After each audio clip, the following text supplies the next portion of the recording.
నమస్కారం అండి. నా పేరు డాక్టర్ సువర్చల. జీవా ఫర్టిలిటీ సెంటర్స్లో సైంటిఫిక్ డైరెక్టర్ని. సంతానలేమి సమస్యతో బాధపడుతున్నప్పుడు పీరియడ్కి రెండో రోజు వచ్చి స్కాన్ చేయించుకోండి, బ్లడ్ టెస్ట్లు చేయించుకోండి, ట్రీట్మెంట్ ఆప్షన్స్ కూడా ఆ రోజు నుంచే ఇస్తామంటారు.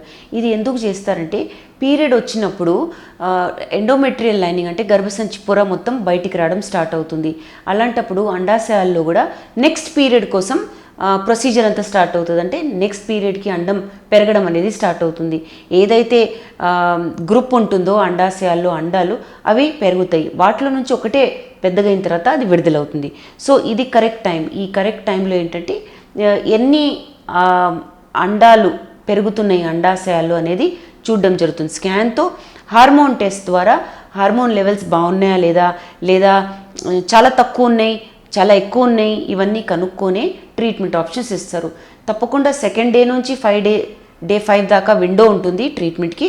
కాకపోతే IUI, IVF ఖచ్చితంగా డే 2, డే 3, డే 4 ఈ 3 రోజుల్లో స్టార్ట్ చేస్తే చాలా మంచిది.